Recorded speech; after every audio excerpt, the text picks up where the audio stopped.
I think I chose sax when everything was offered because I felt as though this is like the guitar of the horn thing. This is like the cool thing to play. I saw Bleeding Gums Murphy on the or whatever his name is on the Simpsons playing this, and like Bill Clinton played it on Arsenio, and in like the mid '90s it was a whole thing. Sax was like kind of pop culture mainstream smooth jazz. It was on pop records, it was top 40. Welcome to episode 138 of the Bass Shed podcast. My name is Ryan Roberts.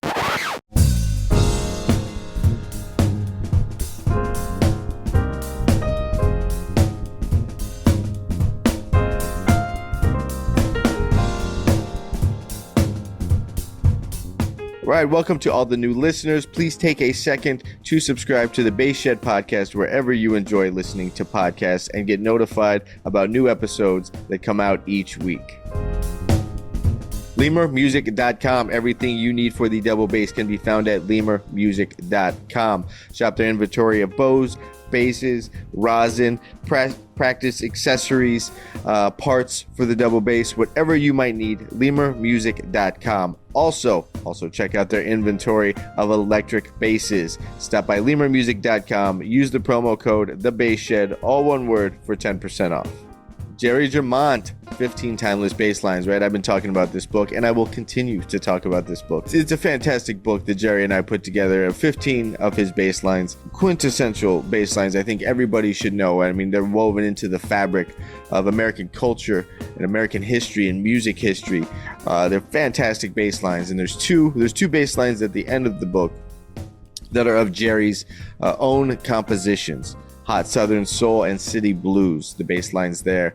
Those are a little bit more advanced. Jerry was getting it on those bass lines. So check the link in the show notes for Jerry Jamont's 15 Timeless Bass Lines. We are looking to have it on Amazon very shortly, but get your copy of the ebook or the paperback version of the book. Now, I personally like the paperback because Jerry and I talked about this a lot, actually, about when you get a book, a music notation book, and you open it and try to put it on your stand, it always collapses, right? The glued spine doesn't stay open. So the paperback copies are specifically spiral bound, so it will lay flat on a music stand. Jerry and I are very, very adamant about that. The copies that will be purchased off of Amazon will not be spiral bound. That's just an Amazon thing, unless I just printed up a ton and sent it to Amazon. But the Amazon print on demand service that we're using does not have that. To get the spiral bound, stop by the bassshedacademy.org for the paperback spiral bound copy or the ebook that works great on tablets. I have a lot of music transcriptions and I have a lot of music notation pages on my tablet as well. That's another great resource for learning bass lines and learning music. So again, stop by the bassshedacademy.org and check out Jerry Jamont, 15 Timeless Bass Lines. All right, what's up, folks? I don't have any, really fascinating news at the moment. I wish I did. It's kind of calm on the home front over here. For the month of March, I'm playing a ballet for the American Contemporary Ballet Company.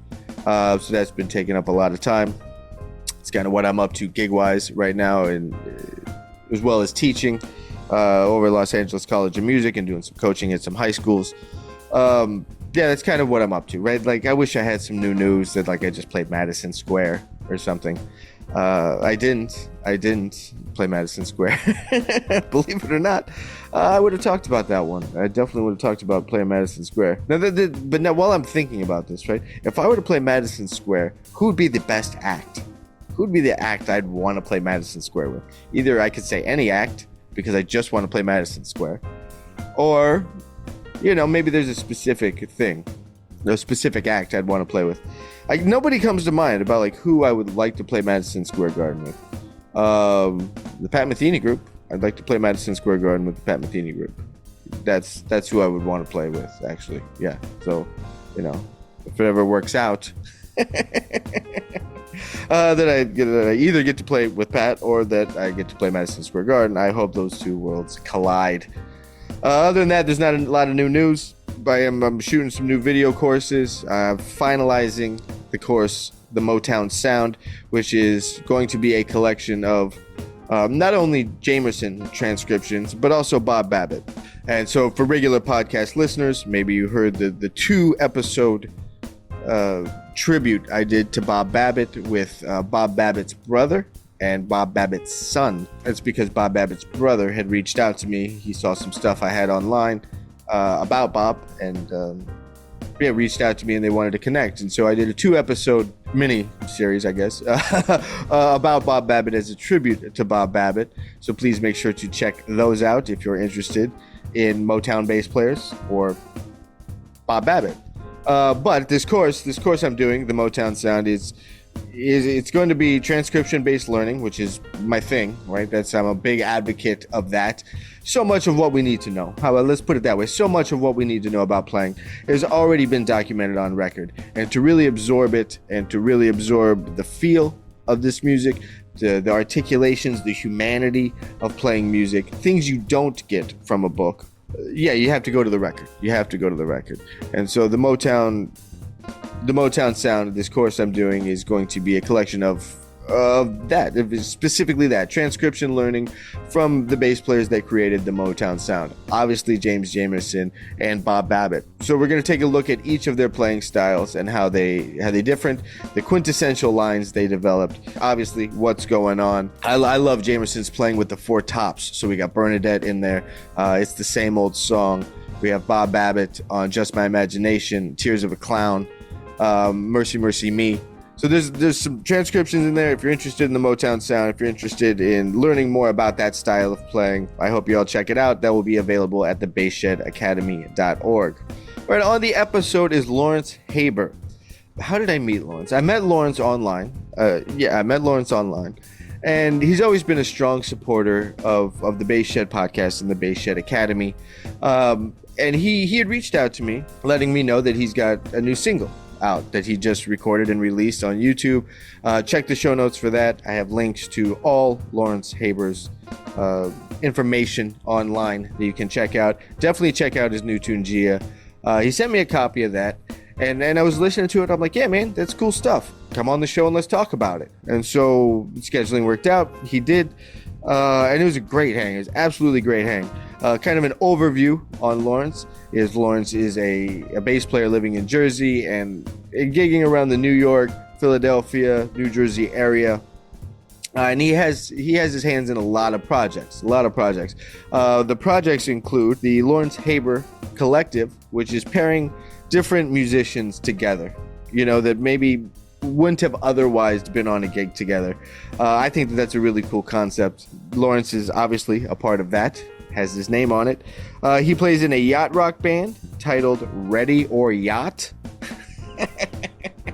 Yacht rock bands, never, always hilarious. Yacht rock bands are always hilarious with the band names. Lawrence also plays with David Bryan, who works with Bon Jovi, and was a part of the Broadway show Memphis. Lawrence and I will talk about that. We'll talk about working with David Bryan and a little bit about the show Memphis. I was curious about that, and we had a very brief. We touched on it briefly, but I was curious about that and working with David Bryan. Lawrence also works with a company called Music Together, which is a children's music publisher.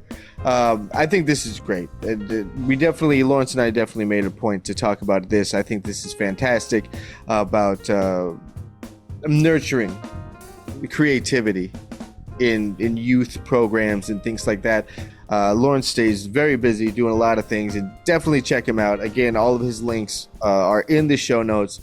Make sure to check him out, and make sure to check out his new tune, Gia. That is, at the time I'm recording this, available on YouTube, and he's working to get that out on other platforms as well. This is pretty fresh after he sent me the link on YouTube. And here it is. Here's my talk with New York, New Jersey bassist Lawrence Haber. You have a lot of projects going on, and I hope we get a chance to talk about all of them. Yeah, whatever. Just have fun. Yeah, but for the listeners, you're based in Jersey, correct? And you gig around New York, New Jersey area. Yes, you got it. Okay. What? Let's do a little getting to know you segment. What? Sure. Where are you from originally? Well, bounced around a lot. My parents were really great in this regard. Okay. I was, they're In this regard, it sounds like Now you'll find out why. we're gonna get into some childhood trauma at some point. It Right before we talk about flatline, it's gonna get dark.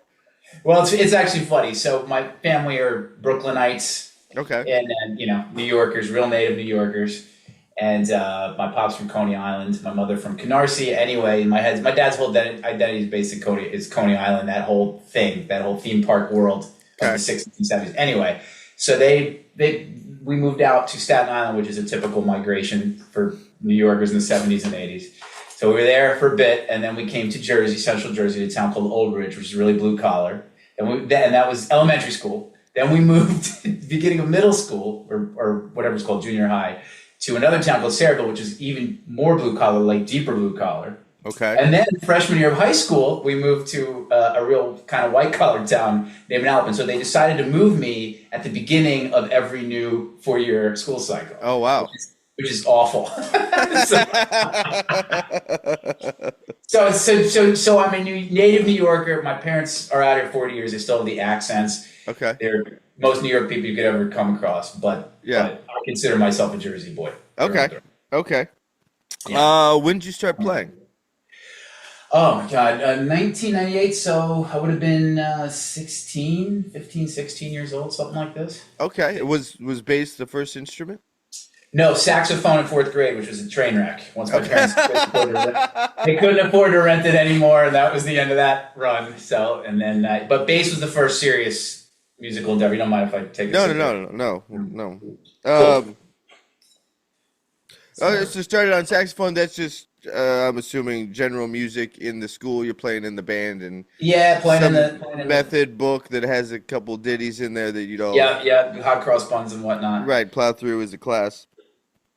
Okay, so going from, and this is captivating to me because my first instrument around that same time period was trumpet, and I always feel that, like, I do believe and subscribe to the adage that the instrument picks you, and so many bass players have started or been not initiated, but come to know music through an instrument that's on like the front line, and then realize like, well, no, my personality identifies with something that's in the back line. Sure, sideman. Yeah. Have you when actor. you think back on that, on starting with saxophone, can you kind of make that correlation?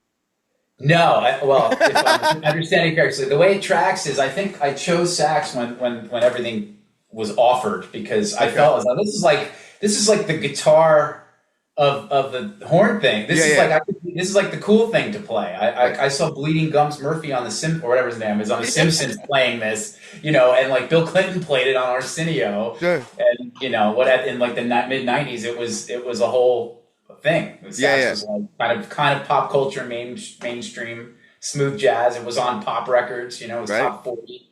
You'd hear it in the supermarket, so to speak. So yeah, but I like the idea of improvising and soloing and being up front without being a front man kind of thing. Yeah, like a little bit of like a backdoor way to be cool. Yeah. But the mid '90s when I started playing was Victor and Bass Player Magazine and that whole, it was like this moment of being Les Claypool, Flea. They weren't necessarily all frontmen, but they were very present. Yeah, they were figures. They were like pop culture figures, so to speak. They were people you put on the wall. It was like there was right. Slash and Flea. There was this a segment on that comedy show. I think it was The State. It was like a sketch comedy show. Okay. And then the joke was, we have fleas, and he's running around playing bass, and at the end, it's like, and then we have Slashes, and then you just see like a bunch of guys in Slash wigs running around playing Les Pauls in someone's apartment. But it was cool. It was like it was kind of I never perceived it as a background instrument ever in my upbringing. I didn't know. I mean, Paul McCartney, Sting. When I saw the bass, until people had told me, like, no, you need to you're supposed to be this really like reserved, foundational person in the band, both personality-wise and musically. It didn't occur to me that like I just have to be like, that picture of Jamerson next to Marvin Gaye, like, who's that guy? Right, some no-name, nondescript genius making it all happen. That's the guy who doesn't get paid. Yeah. Oh, have we begun the recording yet? Because Yeah. okay. We're doing every podcast. It's like, are we recording yet? It's like 3 hours in. Yeah. No, yeah, we're going. I think we're. All right, cool. My bad. See, so I came up during the same time period, and I think that you see bass players in the forefront, and you hear, like obviously, like I was maybe about 10 years behind Jocko when Jocko hit, Yeah. and so so I grew up always knowing of Jaco Pastorius and like hearing what he was doing, and then everybody, that whole post Jaco generation that took it to all these other places. And similarly, like the door for what the bass could do was already open, by the time I hit the scene. And so that's interesting to me because so many of the projects you're involved with, you have a leadership style place in, and so you're kind of taking that, you're still moving forward with those ideas in your career. That was instilled in me. Yeah. If you're going to have a shot at making it any kind of career in the loosest possible air quotes you can use for being a professional musician in 2025. Oh my gosh, right. Yeah. You've got to have some control of your own destiny. Mm-hmm. But and it's both as an artist and as we call it out here, a club date musician. You can't. Right. You as a bass player, you can get gigs from people calling you and recommending you, but if you can't generate something of your own, you're completely at the whim of that. And you're still going to be at the whim of clients. You're still going to be at the whim of, brides and grooms, whatever it may be, club owners. But at least you're making those calls. You can try to generate something of your own. Sure. Whether it's lucrative or not is another subject. But this was instilled in me to be an MD, to be a business owner. Don't just rely on that one gig. I mean, there's so many great players out here. We've got an embarrassing amount of fantastic bass players on the Jersey Shore area, and of course in the greater Philly, New York metropolitan area. Mm-hmm. But so many of them are just like, between not taking agency and ownership of their own trajectory and relying on the one good gig they have or the club they've played for 20 years, and having no place in the social media landscape, which is a whole other conversation. They're just kind of waiting for the bottom to fall out. No pun intended. And I keep seeing it happen, and I'm like, nope, that's not going to happen to me. I'm going to, to my own detriment sometimes, like fight, kicking, and screaming to like plant my flag and keep moving. Yeah, I think that's necessary. I don't know if it seems like we're kind of coming from the same generation of players. I'm 43, sure. And so. You're 43? Yeah. Me too. Okay. So yeah. So maybe this is just the time that, we have to deal with it. Maybe other generations have dealt with it their own way. I mean, there's been a lot of great bass pioneers throughout the history of the instrument and music. Sure. Maybe this is just our time to deal with it. I don't know if the music industry is any more unsettled than it's ever been. I think it's always been unsettled, and now it's that's kind of exposed more because there's so much opportunity and outlet and resources for the do-it-yourselfer. There are, but then there's more do-it-yourselfers, so it's the chicken or egg thing. I know. You're up against everybody. You're not just up against the other bass players or musicians or bands or music. You're up against the entire social media feed. You're up against the cliches. You're up against the cat memes. How do you compete when people are like, putting a song out this week, and I'm sitting there trying to like, what's the game plan for this? And then I've got gigs to promote and other things I need to get out there. But it's like, well, this needs oxygen. This is important. I've invested time, money, energy, resources, sure, creativity into this, video and high quality audio and all these great players and a song that I stand behind. But then it's like, but this weekend I got to promote this thing I got coming up, and then these gigs, and I'm still one of those guys that likes to say, here's where I'm at, here's what I'm doing, here's where I was, because it's like a business card. There are other guys who, I like your post a lot, so I like your videos. And I'm like, what does that even mean? I'm like, I think they just recognize that I'm present. Yeah. And so many of them are absent from the scene, and then their names don't come up as much as they used to, because the active people who are posting and creating content, I hate that word, but they're the ones that, it's a business card. You know the brand. I don't want to think of myself as a brand, but it's kind of you've got the Bass Shed sign and the coffee mug. Sure, yeah. And thank you for recognizing the coffee mug. The blimp outside just flew by. I was like, yeah. They're still doing blimps. Let's go. I'm bringing blimps back. It's like, you know, the Bass Shed blimp. Yeah. Wow. Yeah. Timberlake brought sexy back. Yeah. Ryan Roberts is bringing back the blimp. Please don't mind my non-sequiturs. It's how I deal with anxiety. No, it is. There is a brand nature to it. I mean, yeah, that I tried to lean into that a little bit. Also, I didn't on that topic. The reason why everything is branded for here like it is because I didn't want it to be like Bass with Ryan Roberts. I'm hoping to make it more universal and more community based and a situation that's bigger than myself. Or just sure. So talking instead of just me ranting or giving my two cents about the bass world on a podcast, I'd rather hear from other people, and build kind of a community with it all. And it's limited in scope. I mean, how many people are really that interested in this? This sounds awful, but just bass from the bass perspective. It's Sure. No, I can show you the numbers. It's not a lot. I didn't mean that. Oh, that sounds so hard. No. I totally get what you're saying. It's a very myopic thing. My point is this: in the podcast YouTube era that we're in, where that's the dominant form of media, it's about personality. Yeah. Period. Full stop. Like whoever is interesting and can get the most people in the tent is going to have the audience, and hopefully that audience can sustain and be a source of income or just a source of satisfaction for that person. Right. If it's too niche, like you want to be niche to a degree, but if it's too far niche, then maybe that's like not the right thing either. I don't know. You look at I've been following like Scott Spacelands is a perfect example. Guy was a small YouTuber, 20 years ago, and now it's like this education empire deal. That's like. My dad will send me, Dad, check out this video. It's like something he put 3 years ago that was posted. It's like, the 10 best John Paul Jones basics. I'm like, this is something that nobody would ever have been interested in. Yeah. And he was like listening to Heartbreak or something and like was Googling. And then he's like, I got to send this to my kid. There's some sort of power in that. I don't know. I mean, I think so. I think it's. I don't know if there's a point there, but. I think that there's, he's built an empire for sure. And what he's done is brought it to the forefront, and so hopefully, and like you just referenced, the bass is more. It's more of a conversation than it could have been, and more people are hip to what the hell we do. I think he's Bass Player Magazine. What Bass Player Magazine was in the 90s now has just been ported over to his YouTube presence. For better or worse. But that's not something that I'm interested in. Like I like to make educational content, but I want to engage people. I don't have to try to constantly figure out what my audience wants. I just want to find the people that are interested in what I'm interested in. Because I'm 43 years old. Like I'm not gonna. Yeah.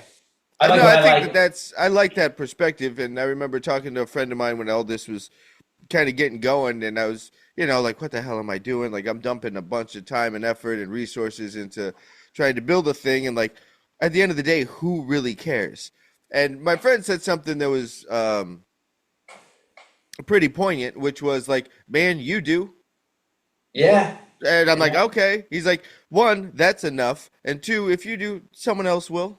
Well, I mean, I'm like, okay, that's solid.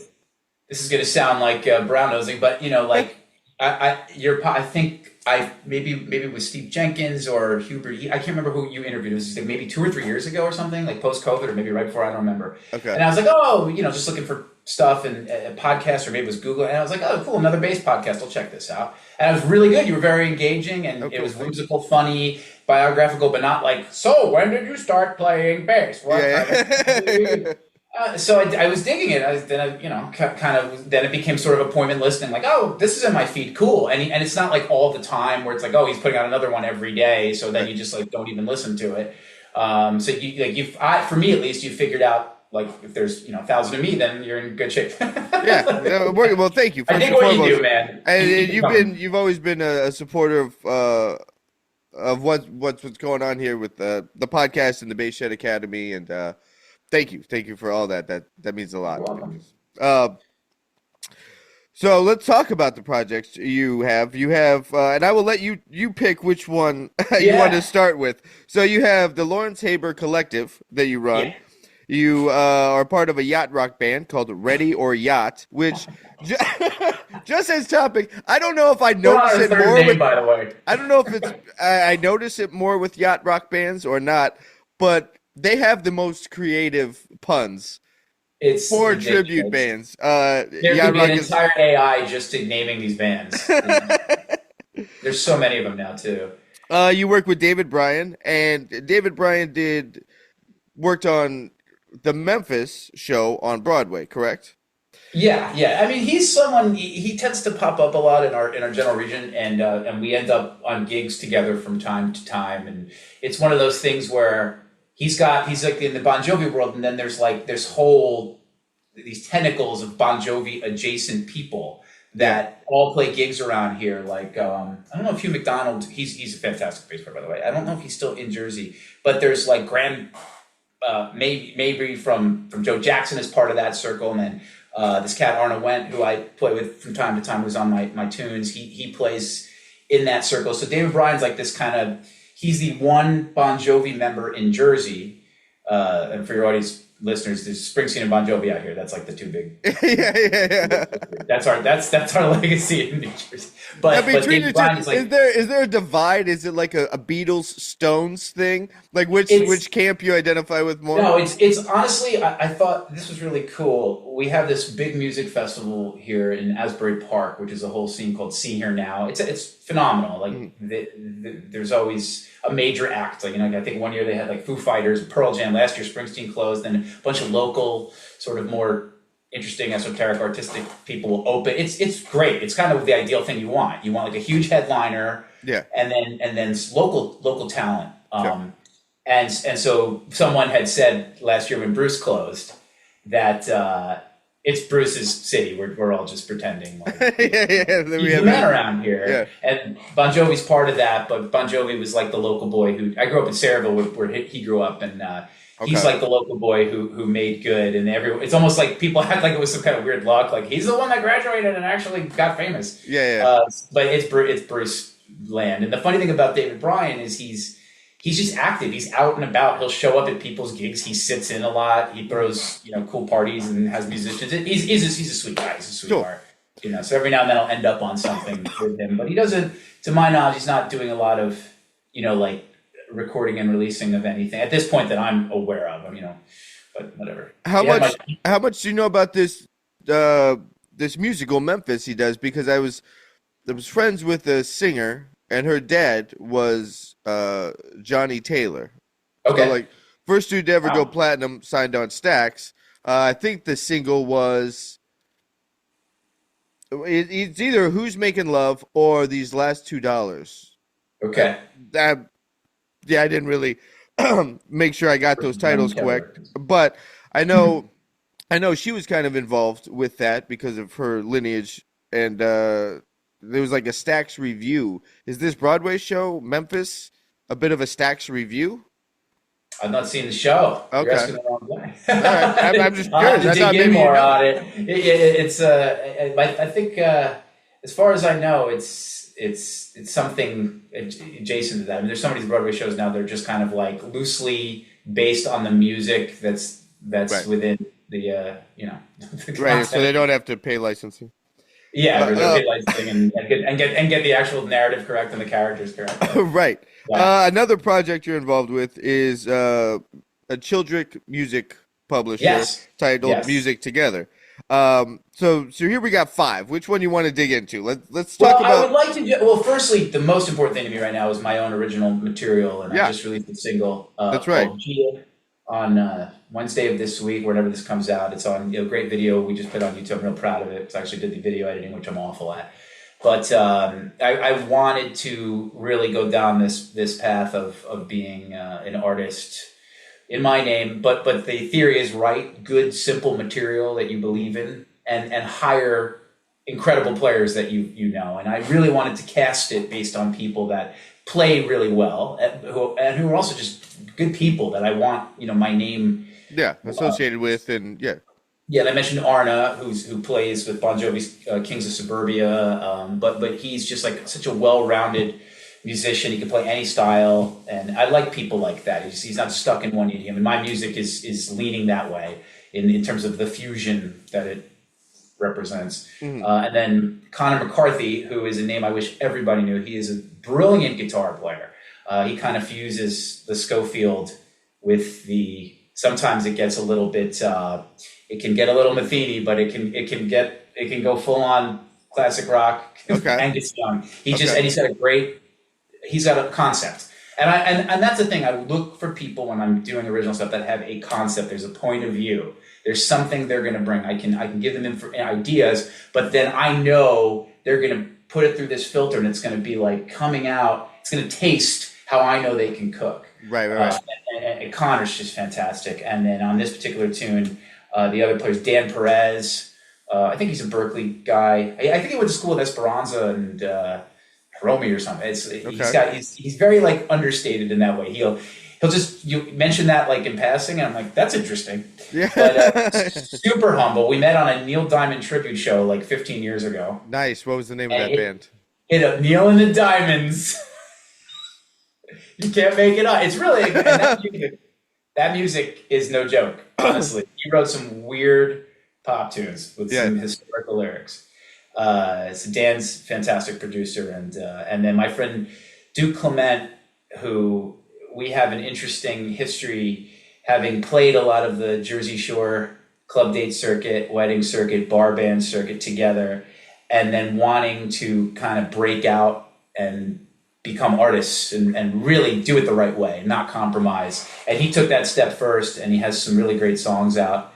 One's called Ramalango, and the other one's called Blue Moonlight. Your listeners should check that stuff out. It's high art. The tune Blue Moonlight is as Steely Dan as you can get, but through in terms of the high level pop music. Interesting chord changes. You wonder at first what's going on. Yeah. And the playing he's got a great cast of players.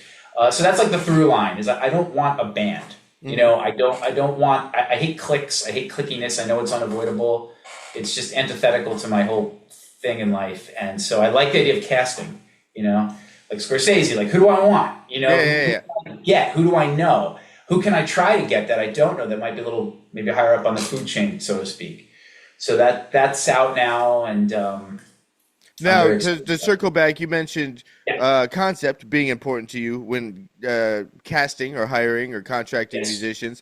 Your concept for this music was, to circle back to that, to have simple melodies performed by great musicians. And so this song, Gia, explain this song a little bit. Yeah, sure. I could get compositional if you want, to the degree. Yeah, let's take it from a compositional angle first. What was the impetus for writing the song?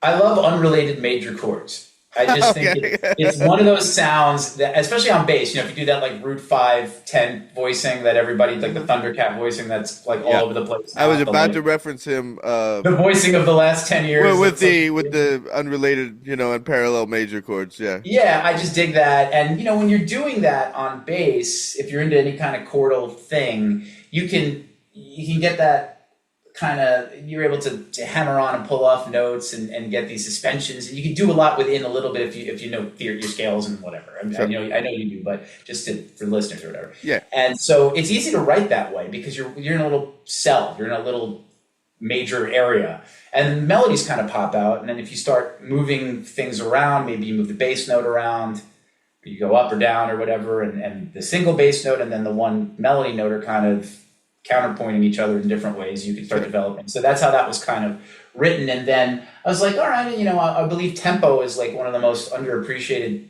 parts of composition and just music in general. It's just, you can have such a huge change in the effectiveness of something by changing tempo. And that's always, and I'm sure you know this, really highlighted when you're in the studio. And exactly. And they're like, well, no, let's pull it down 2 clicks. Which in the practice room isn't anything. Like whatever, adjusting it by 2 clicks doesn't matter. Yeah. It does, but you know what I mean. But in the studio, everybody is really focused on yeah, that's just the right amount of relax, or that's the right amount of edge if we move it up. And so I agree with you. Tempo is incredibly important instead of like just counting off a standard, on a jazz gig. Yep, it's time. It's like time and temperature for cooking a steak. I don't know why I keep going Right. back to the food metaphor, but Yeah. that's sort of what it is. You got a culinary? No, I'm awful. But ever since I got remarried in June, my wife commutes 4 days a week, so it's incumbent upon me to take a little initiative here. So I'm learning, and I have some good results and some terrible results too. But I really do understand. Okay, that made a difference. Like 2 minutes less, 2 degrees more. Right. I mean, I don't understand. Like, why is this not taught at a more academic level? Like, I was looking at a lot of great private instructors. But it never was in any sort of formal academic setting was music ever explained to me in like metaphorical terms. It's just something I might understand, you know what I mean? As a child or a student. So yeah, tempo. yeah. So tempo. So what's the BPM on the tune? Oh God, that's a great question. Oh my God. I don't even know what it is. Well, you guys go count. You let me know after. Yeah. Right. Leave it in the comments below. What's the BPM? Yeah, leave it in the comments, guys. So now I have a question about unrelated major chords. Yeah. Where and how do you approach adding a sense of suspension, tension, and resolution? Like aspects that are all part of a normal chord progression.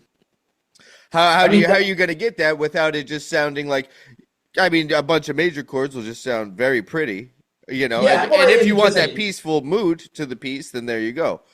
But how do you approach adding tension or resolution? I always go to, like in this piece, we were in the studio and I remember we were coming out of the bridge and back to the main theme or whatever, and my gunslingers, my awesome guitar player and piano player sitting there like, what does he want? And I'm like, I'm not going to say anything. And it always comes back usually to finding cool dominant chords that usually in something altered. And I think they was like, I had a 2/5 and they kind of did a tritone sub with some other extensions on it, and it created just the right amount. So, but generally that's my rule, and I know it's a cliche, but it's an effective compositional tool, which is find a 2/5. It doesn't even have to be in the same key, and it does take you out. Maybe alter the dominant chord, and then end back to where you want to go. But don't do it all the time, because then it sounds like Autumn Leaves. You're just cycling. I like the feeling of the lift of the unrelated major chords, because almost in either direction there's a floating quality I think to that particular way of composing. And I picked up a lot of that. I studied a bit with Evan Marion, who I'm sure you're very hip to, and most of his stuff. He does a lot of the hexatonic scale thing, right? And he's really into, because you could do the hexatonic scales all over the major chords, like you could just build on that. Like I'm aware of him, and I know that he's into that. I haven't done like a deep dive on the hexatonic. What is the hexatonic? It's basically just it's a 6-note scale. That'd be like the most. Oh yeah. I'm making fun of you. Well, you know what hexa means. Yeah. He How does it relate to cooking? If you had to explain. Yeah. Well, make the parallel. It's two things. It's guitar language because it's 3 notes per string. Because and what it ends up being for like a major scale, just take the 4th out, which I hate this term, but it can be an avoid note depending on context. So he took it out. He's like, all right, rather than just playing pentatonic stuff that everybody plays, I'm gonna use 1, 2, 3, 5, 6, and the major 7th. Okay. So if you go, roots, 2nd, 3rd, whole steps on 1 string, then you go up a 5th, now you got 5, 6, major 7, and you can keep doing that across the strings. And it's a great way to learn the neck for my younger students or my beginner intermediate students. It really gets them up the neck very quickly. I mean, so if I'm thinking through this correctly, if you play 3 whole steps apart, right? C, D, E. The C is my root note in my mind. C, D, E. They go up a 5th. G, A, B. You have 3 whole steps apart based off the 5th. Now, if you lower it, that's just a whole tone scale moved up a half step. It's basically that whole tone language that we all kind of fiddled with from Jocko and I guess Debussy or something like that. Yeah. That whole tone thing that guitar players and bass players find so easy to do and under your fingertips. He's applying it now, and he's not the only one, but the application is on anything that you see, and you can make hexatonic scales for any scale, obviously, by removing a note. And if you have like your key of C, tunes in D minor, you're playing some funk tune in D minor. You go down C hexatonic, it's a whole other color, but it's not modal sounding. Right. It's its own thing.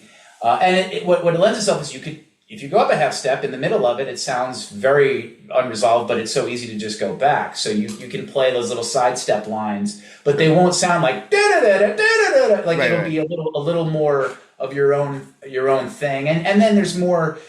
I'm really into the idea of really expressive playing, like dynamic, like articulate, milk every note. My friend Brian used to. Just like hammer-ons, pull-offs. Go hammer on 3 notes. I did on double bass. By the way, this stuff is really fun to play on double bass too, because you're moving up in fifths. You're like getting up the neck without using traditional fingering systems. Right, without the Samandel method. You can get out of that. You can use that as your foundational playing for the fingerboard. Yeah. But now you've got another way to move quicker. And you can do it in thumb position too, certainly. But it's been, that's kind of the thing I've been working on. It's like, I can apply this to double bass stuff. Nobody's doing that. Have you got into the Eugene Levinson book, the scale mobility thing? No, it's kind of like. It's kind of he was a principal player for the New York Phil for a while. I don't know when he retired. Great. What BPM is my song? Yeah. But it's kind of like a Roboth thing. Okay. I think Roboth popularized the idea of not being locked into just 1 2 1 2 4.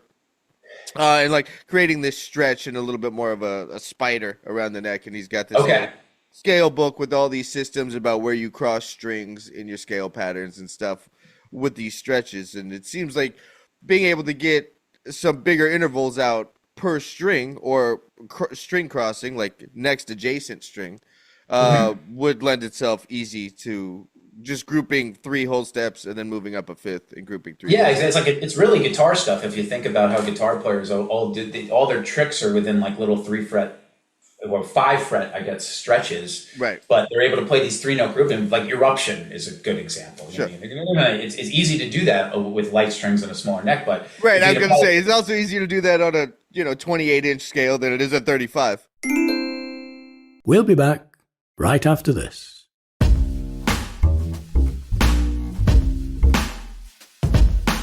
Folks, the middle of this show is for you. Get featured on the Basshed podcast. There's a link in the show notes. If you have a new single out, if you have a new YouTube video out, if you want to plug your website or social media links, if your band is going on tour and you want to announce some tour dates, whatever it may be, get featured on the Basshed podcast and hit the link in the show notes to learn more. Excellent, sir. Jocko kind of worked that stuff out in his own way with his massive hands, but I think that was a part of his whole game or whatever that people didn't explore. They was like, oh, he's this freak. It's like, well, no, he was kind of hinting that you can get out of, like, because when I first started playing, taking lessons, was doing gigs, I would just like stand there 4 fingers per fret thinking like, I have to play this way because this is like how I learned, the major scale for the second finger. Sure. So now it's more like in the lower positions of the fretboard, I'm kind of an upright on electric bass, kind of thinking like an upright player, relax, I don't want to hurt myself. And then when you get up, you can open up and go 4 fingers, and you, I'm sure but yeah, no, I mean, I talk to students a lot about that too. It's like, I'm going to teach this because to teach it, but I don't do this, which is right down here, at home base, no pun intended, 4 fingers, but I only play 1 2 4 down there. This is what sucks about teaching electric bass, by the way. I remember Stanley Clark saying a while ago, there's like really no formal method book that everyone subscribes to because it's such a new instrument. It's really a new instrument, right? So it's like we're still kind of figuring out, how do I tell a student, like, do as I say, not as I do for now? Right. Well, yeah, I mean, we talk about it because, like, play like this, but like go through these finger exercises down here to get the strength in your hand. But like realistically, you won't be able to play as convincingly or get a good sound. If you're like reaching and you're not quite making it, you can't get the pressure in your third finger, because you have to do this. Don't do it. Who cares? Yeah, don't do it. Don't do it. Who cares? But I think you have to go through it. It's like studying harmony. Sure. You have to go through it and then understand it as a foundation. So then when you're starting to figure out your own thing and breaking the rules, there's a context for you breaking those rules. It's just you know now what you don't need that you can discard. Sure. And you can play My Girl in one position without hurting yourself with your pinky or something. Right. I still play just on one string. As a real, is that cool? But a lot of this stuff comes from the Charlie Banakis stuff, which my first teacher, Joe Macaro, he studied with Charlie, did like the correspondence course, that whole thing. And it's funny because Charlie didn't play, at least I don't think he played any double bass. And Joe would go and sit with Charlie at the piano and like kind of like woodshed these ridiculous double and triple chromatic things on on like one string on double bass. But you have to figure out systems to do that yourself, especially if the person teaching you is not a bass player. You're like, well, how do I do that? Okay, well, what if I think of the bass now, electric or upright, as 6 notes instead of like 4, or 8 notes. It's on one string. You have a much better, the best way I think to practice standards personally is like positional playing. Like just, okay, you do it all in this position. Then can you go up a half step? And how well you know your neck, you're going to find out in 2 seconds, So that's kind of where it all comes from. It is academically driven concept of the whole hexatonic thing. Right. That's my way of playing. It's always thinking about where am I going and how am I going to get there with like the minimum amount of effort and pain at this point. Sure. You also talked about something that I think is a under discussed topic, which is articulations. Mm-hmm. Because there's so much information about learn your fingerboard, learn your fretboard, scale patterns, this and that, moving through, applying this chord scale relationships, all that stuff. But not enough is talked about articulation and all the nuance of articulations. And that's the music. That's the human aspect of it. Everything else is the technician. So like anytime a student is learning, anytime a pro is learning anything, there's a technician aspect of getting my body to do this. And then there's the humanity of it, which is actually truly expressing something. And I believe that comes through articulation. So that's the topic, is articulation. And where are some players that were very influential for you to start focusing on this in your own playing?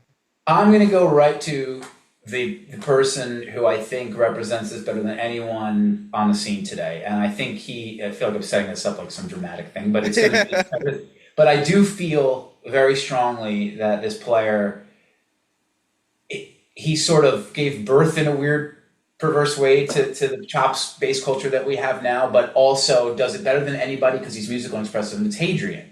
He's just, and a little bit of Matt Garrison too, because he really opened that door for electric bass. But Hadrian has this way of, no matter how fast or slow he plays, he's expressing everything under his fingers as if he was a singer, a vocalist.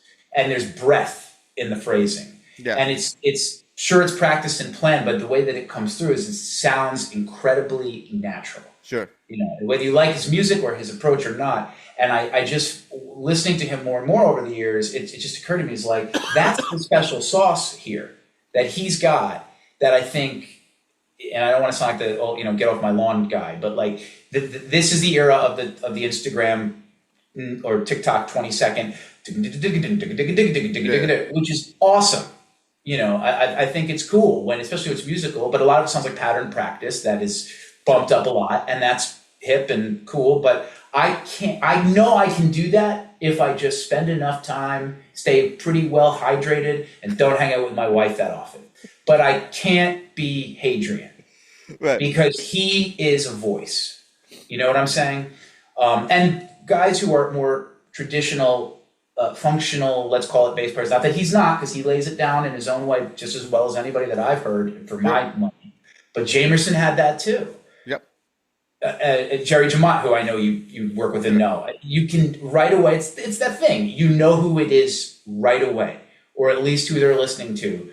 And I do think that I can't pick any of those people. I could not tell you who, based on that style, who any of those people are.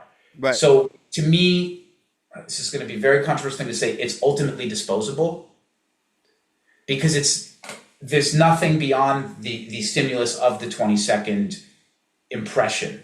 You're not going to like win a championship only shooting 3-pointers well, maybe now they do, but like, right. I mean, there was with a the exception point, of the 3-point competition. Yeah, right? there was a time, and I don't know why I'm going this direction, but it just occurs to me like when it was the well-rounded player, the LA Dodgers had the 5-tool player in baseball. In the NBA was you got to play defense and you have to pass and you have to at least be aware of all of the ways you can win. Mm-hmm.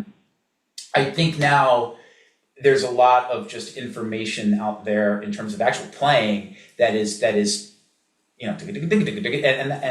it doesn't do much for me. I don't have much use for it. That's not to criticize it. It might be great for somebody else. So Hadrian kind of, you should sound like a saxophone player. You should sound like a singer, especially if you're soloing. Like, even if you're playing slap stuff or muted stuff, like everything should come across as singable, as human, as a musical statement. It should be very clear, right? That you're in control, you know, and that maybe something you're expressing that's coming through. You may not understand the muse, so to speak, but that you have you can harness it and deliver it to your audience. I just don't hear it, as often as I'd like. Sure. And there are a lot of guys who do. So Hadrian would be the guy now. I mean, obviously Jocko. Those are just the soloist guys. But like I said, Jerry and Jamerson and Willie Weeks, pick them out right away. I think for me, and maybe I'm not sure how much you've listened to him, Patitucci. Oh yeah, Every note he addresses the front of the note, he addresses the middle of the note, and the end of the note. All have a tension in his articulation. It's clarity. Yeah, it's going to be a slide in, how he exits the note. That's one of my favorite things about his playing is that, on electric and upright. And I listen to a lot of guys who double because I'm trying, and maybe this is something for you too. How do I make sense out of both instruments one way? And I think Patitucci did that. Yes. And Patitucci absolutely kind of developed a sound that's applicable to both instead of here's my electric playing, here's my upright playing. It's the same approach on both that he can deliver. And I mean, in this lifetime, it's almost impossible to be able to have to own both of those instruments the way that I'm sure the best of us would like to, and John is certainly the best of us. Yeah. So I think what he did, I don't know if it's any kind of compromise, but he said, okay, I'm going to make sure I sound like John Patitucci needs to sound on both of these things. I totally hear that. You know who else does that? Is Brian Bromberg. He's not going to get credit. Because he's so much in like the smooth jazz world, I guess he doesn't get some of the props and credit, but he's always done that. Like he's got 2 albums called Wood, like Wood and Wood 2 where he plays standards. Yep. And it's just, maybe it's not the hippest New York jazz group around, but man, it's like the cats at Smalls aren't checking it out, but everybody else is probably. But I don't care. Like to me, but again, at 43, I don't care. Like I did it 23. I need to do that, Right. But he's Mike Patitucci. He just manages to sound clear and confident. And like you said, entry, the middle, the exit of every note choice, rhythm, space, the rest, it's all right there. Yeah. I saw John play last year with Brian Blade and Chris Potter in Manhattan. So, no guitar, no piano, which is Well, this interesting. Probably the precursor to his latest record. Yeah, probably whatever he was preparing material in it.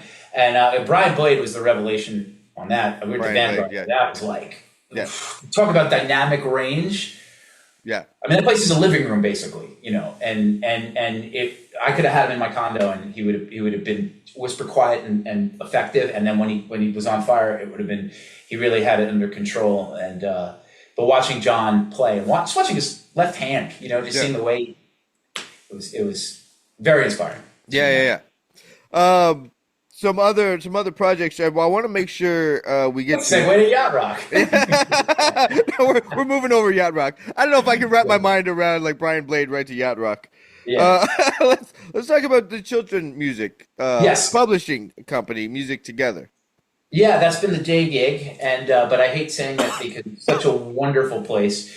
Music Together has been around since '87. They are best way to explain it is a children's music curriculum. Okay. But for preschool age children, toddlers, and they have mommy and me classes, family classes where parents come with the children, and then they have an in-school program, which is where I work in the organization, where they deliver it in preschool, Head Start, nursery schools, that kind of thing.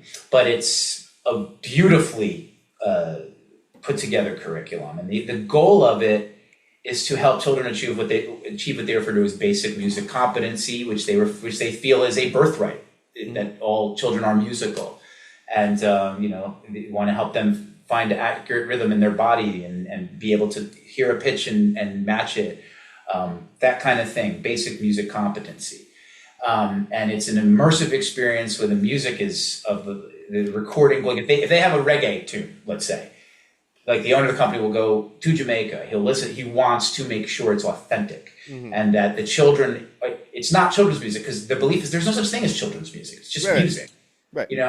It's like we say, how do you know a Christmas song? You hear jingle bells. That's what makes it a Christmas song. Other than that, it's a pop song or a standard. Right. So that's kind of the theory of the case. And then they give all the family songbooks, and there's notation, but there's illustrations.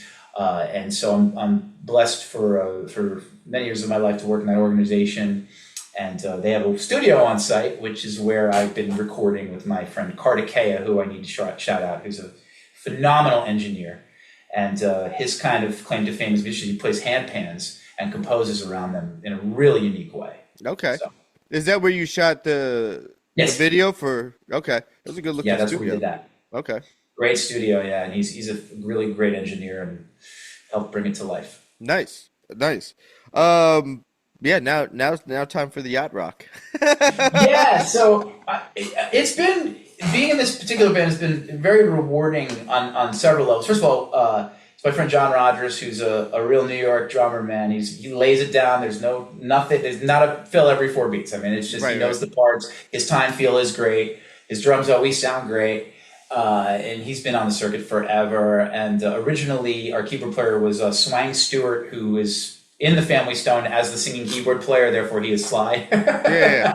So he's been with them forever. He played with Shuggy Otis and a bunch of people. And I hate sounding like I'm just name dropping because it's awful, but he's cool. Yeah, I feel like living on either coast, like you just talk about who you're working with, it sounds like you're name dropping, but it's like, no, this is just what the scene is. Yeah, like. Well, also to help you find the guy, because Swang is very much not a social media person, and he's a brilliant musician. So he was one of our singing keyboard players. And then my friend Randy Leday plays keys now. He's a real Nolans Creole guy, really a true Bayou guy. And you can hear it in his singing and playing. It's funny. His time feels. It's great. So that's a cool color to have when we're doing like Boss Skaggs, Right. And then my friend John Tasheen, who is, for my money, the best singing guitarist. His voice, he can mimic any of those voices. Okay. Whether it's Gino Vanelli or whoever, he's just one of those guys, and it is all about really learning these tunes. Like, it's not about us wearing captain's hats and being silly. Right. That's an element, but these guys, we learn this material, and it's don't just half-ass this. Like we have to, like, we'll listen to some of these tunes by Ambrosia or Pablo Cruz, and you dig into the bass parts and the slash chords and some of the weirdness in the tone, the like really 70s jazz bass tone that's got that gnarly top end, that doesn't sound good by itself, but in the middle of the tune when the dude plays a fill, you're like, that's killing. Like, how do I do that? So that's the nature of the band, and we've done some cool stuff. We played the cruise last year, the Rock and Romance cruise, which was cool because we got to play with some of the bands from that era, like Firefall and Ambrosia, and it's great. But we're trying to just do like theaters and lucrative gigs where people are attentive, because our drummer John, he's the MD, he wants people to sit and enjoy the music. If you play in a bar around here, what happens inevitably is, come on guys, pick it up, play American Girl, and like he loves this material.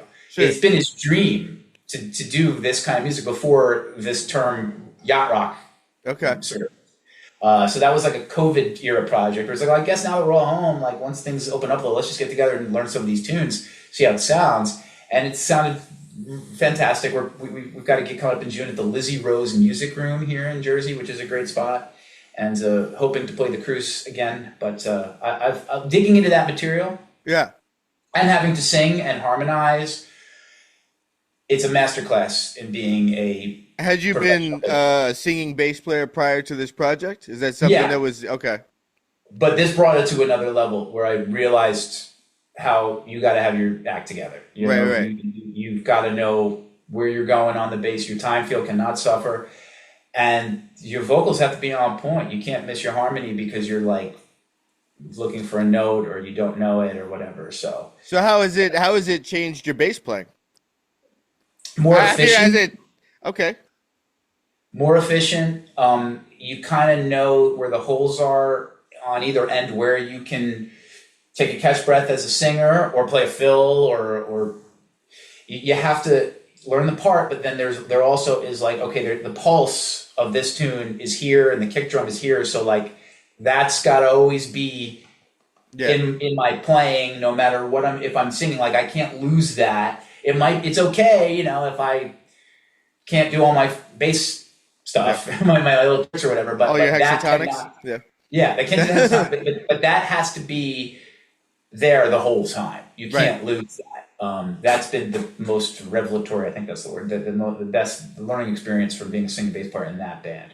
Mm-hmm. And then just harmony, man. Like that will teach you really quick how to. If I have to play this crazy bass part or this difficult thing of these changes, that note has to be in my brain. Like we do this tune by Ambrosia called How Much I Feel, and the bass just moves all over. He's walking the changes. There's some weird slash chords and things, and then I'm doing different harmony parts. So it's completely worked out in the shed, and it's just repetition. And that's the other thing, repetition, just whatever you're working on, just keep doing it. Like you will get it eventually. So has it you were singing before doing the harmonies in the yacht rock band. When you started singing, did that give you a deeper appreciation for the simplicity of a bass line? Because now you're realizing, like, I don't sing. That's not part of what I do. I chose that very early on when I was like 18, 19, kind of coming up. It's like, oh, you got to sing too. You'll get more gigs. I'm like, no, I'm just going to do the gigs where I don't have to sing because I want to just be good at this thing. I don't want to split my time. So I chose that early on, but I'm fascinated by it because I don't do it. What that does, like when you start writing or playing piano, you have a deeper understanding for a simplistic bass line. And so how does it now when you're working out complex harmonies? How does it make you appreciate the simplicity of a bass line? I guess it makes me appreciate the simplicity, but I think placement would be the biggest thing. Okay. And of course, note duration, which is the other bit of huge bass playing. and highly. But it's kind of the whole game. I mean, where you open up or close for the snare on a pop gig, or where you're swinging with the hi-hat or whatever, or the ride, that's it. I mean, that's all the band is really listening to. Yeah. And I do a lot of gigs in a lot of style. That's really all they want. They just want that. You don't want mistakes, but they want that to feel good. Like I sat in with a jam session thing last night, and there were a couple of other really great bass players there. And I got a lot of nice compliments on feel. And I always was like, what does that even mean? You're grooving great. And I know what it is at this point in my life. I'm paying attention to those things. Sure. I'm paying attention constantly to where not just a kick drum pattern, but where that hi-hat is going, where that snare is, where those accents are. So for singing, if you're not mindful of the placement, both vocally and as a bass player, as a sideman, it's just not going to sound that good. You listen to McCartney and Sting, that's what they have. Mm-hmm. They can sit there with their bass and play and sing, and it's enough to deliver a song. Yeah. Rant over. I've been thinking about doing this little segment on the show. You're going to be the inaugural episode that this happens on. So the segment is I'm gonna rattle off a couple bass player names, and the first two thoughts or words that you associate with that bass player. Well, I hope I know them all because that would be highly embarrassing. But yeah, who knows? But that's also part of it. There's one funny. deep cut on here, but it's an East Coast deep cut. So all right. So wait, what is it? Just the things that pop in my head, like the first two things. The first two words. So if I said this is not on the list, if I said like Jamerson, like tone, feel, like okay. Yeah. You know. Yeah. Okay. So here's a bass player number one. I want to process the name before I spit out the two words. or just shotgun.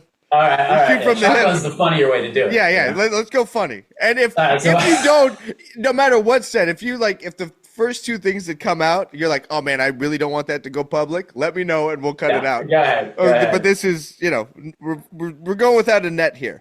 I love it. All right, first bass player, Geddy Lee.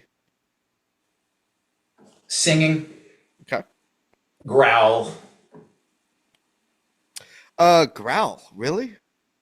That's because as a singer and he doesn't sound male. And that grind of that tone, which never appealed to me. In the bass or in his vocals? The whole, the bass. There's a frequency that he operates in. That's true. As a musician, that to me is just like, like the whole thing. And it's cool. I was never a huge Rush fan, and I know that's blessed him, especially the drummers. Like, you don't know. I'm not either. Not my thing. I had to learn some of their stuff recently. It was pretty cool. I dig it. And but anyway, so growl. He's a growly man. Okay. Next on the list, Jack Bruce. Thump. Okay. And English. All right. Yeah. Quintessential Englishman. He's just so regal, and that bass tone is just like just so stomping.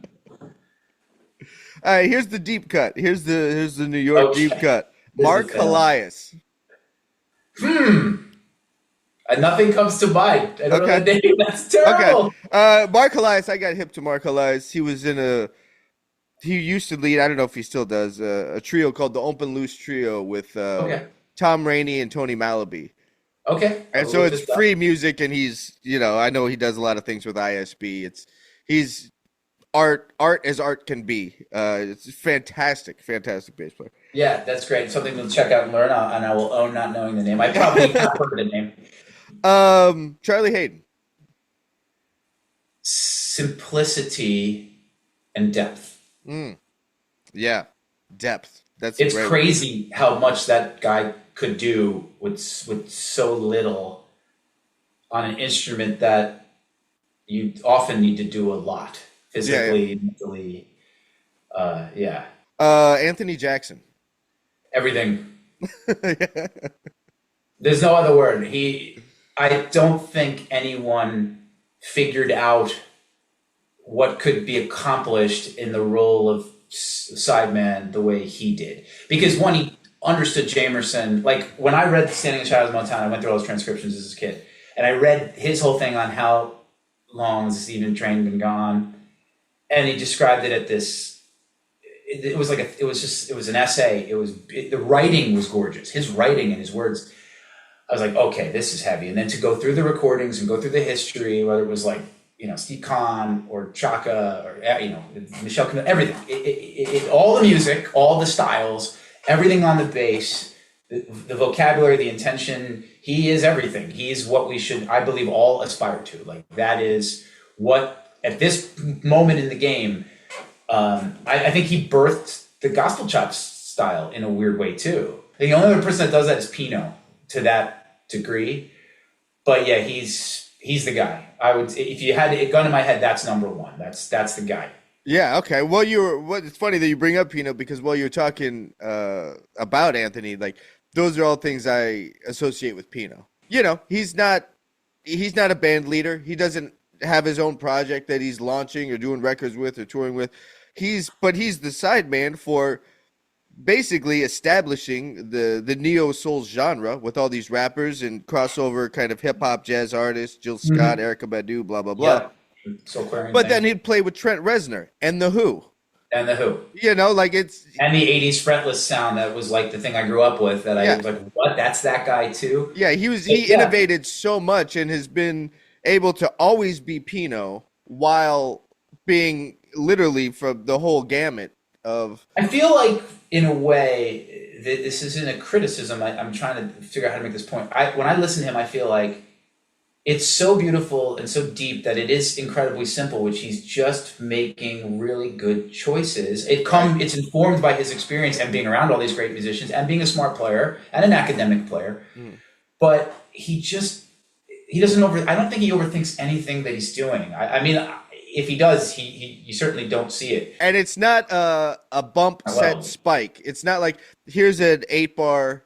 Here's the 8-bar juncture of a tune. Here's the end of an 8-bar phrase. Let me put in a bass fill and now try not to step over a drum fill, or like where he puts it in relation to the melody has more to do with the melody and the shape of the melody than it does the bar phrasing of a section of music, which is genius. If I could circle back to the singing bass player thing, awareness of lyrics. Yeah. I'm reasonably sure he's like, what is this song about? Or what do I think it's about? So that if I'm going to make up a line or play a fill, it's in context to whatever this person is singing about. I mean, that's McCartney's thing. The Penny Lane bass line sounds like a walk in an English square. You immediately make sense for that song. And the Motown bass line that's the genius of Jamerson people never talk about. Like, that's the thing. He knows like what that song it's playful, it's childish, or it's a romantic thing, or it's like what's going on. It's a think piece. Right. I think he was aware of lyric. Like, okay, sure. And I think, I mean, I've done. Maybe he recorded them before anybody sang the tune. And I'm like, I just gave us instrumentals. I've done a deep dive on Jamerson for a course that's coming out later. Right on. Very cool. And really did analyze a lot of those pieces, and harmony influenced, I think, Jamerson in a way, not just what his No Choice was and figuring out the scale, but if you look at the song I Was Made to Love Her with like dense jazz changes, he plays it like a jazz tune where it's very live. And then if you look at more pedestrian chord progressions like My Girl, he plays the bass line more pedestrian. Yes. So he's highly influenced by the level of academia, so to speak, that's in the harmony, and will play it like that. And it has to sound. There's a relationship there with how he's playing it based on the style of chord progression. That's a great observation. I never quite thought of that, but I think that's absolutely correct. And I think Pino does that too in a different way. I mean, he had to know famously the right amount of behind the beat for those Voodoo sessions, and I don't think any other human on the planet could have done that. Right. I mean, that was a deep made. But who really? I will never understand that music. I love it, and I'm sick of everyone trying to figure it out. I get that there's a sort of a concept of like fives and sevens, couplets, but I just think it was like, all right, I'm in the studio with these guys. I got to figure this out. What do they want? So let me just go completely antithetical to what I did in 1985, and let's see if I can get used to that and make it work, which is an awareness that is, I think, rooted in both academic understanding of music and rhythm in this case, but also in knowing the reference points that these people have. Yeah. I remember reading when that record came out, Bass Player Magazine, when it was still called Bass Player Magazine, did a piece on that and what he played and, the signal chain he used for that session. And he was talking about it. And, him, Quest, and D'Angelo would just sit around for hours listening to Prince. Just hours studying Prince. And I think, and I don't remember exactly the interview, but that I read, whatever, 20 some years ago. But the fact that they're there and they're as a collective who's going to be presenting this music together is absorbing the same information at the same time and talking about it together. I'm sure a lot of those conversations and that hang led to those feels. So it wasn't just like he's in the think tank trying to figure out, how far back should I lean back? Like, they're just there hanging out, probably getting stoned And Yeah, you know, it's in the music. yeah, exactly. And then it's just like, okay, cool. That creates a solidarity when you Beatles in finally have India, recorded. basically. Yeah. You know, it's like the Beatles going to India. And okay, I'm not trying to segue to my own stuff, but like before I sent my tune, like I contextualized, like, I love Bright Size Life as I want that aesthetic, at least. I'm not saying it's that, but listen to this tune, listen to this style, listen to how the guitar. Don't do it, but just absorb it, get it in your head. Try to see if you like it. If you don't like it, let me know. We'll talk. Maybe it's not the right for the session, or maybe you're going to bring another thing, or you'll ask questions. It will lead to a conversation. It's the waiter asking, "How do you want the thing cooked?" You know what I mean? Like you can't just go blind. So it's kind of heartening to know that like these superheroes of music were just like sitting around and smoking weed, like. Yeah, it's just listen to this song. Like, who's playing here? Yeah, guitar part. Like, like nerding out, and then being like, "Yo, what if on this track, Pino, you did that, but you did it more? Yeah, let's go in and do that." Right. I like to think that that's how all the music I love is sort of made. It's made in sympathy like that. It's not just some weird like here's the charts. Yeah. With some JB Abersol count off. 1, 2, 1. Man, this has been great. This has been great, dude. What a pleasure. I can't tell you. And I love the show. I love what you're doing. I love what you're bringing, the education, the transcriptions, and giving Jerry Jamot some love. That's cool. Yeah. Yeah, man. That's Jerry's killing. This has been great. And anytime you have some new information, come back on. Let's talk about it. Much appreciated. This was a great hang, brother. I keep doing what you're doing too.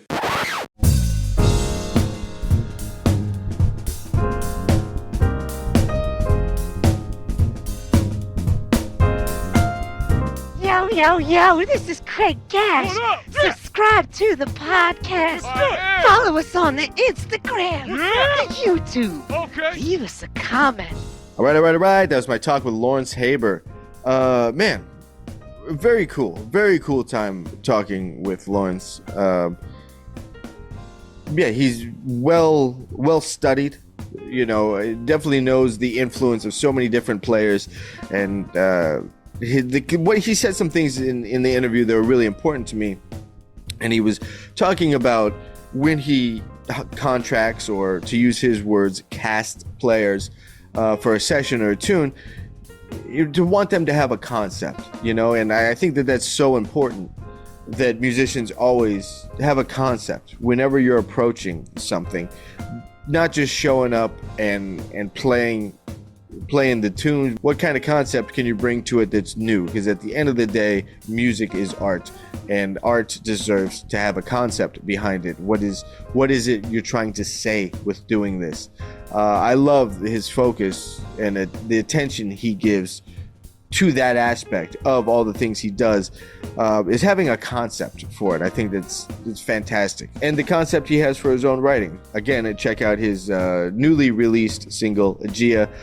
Check out the links in the show notes to learn more about Lawrence Haber and listen to that song on YouTube.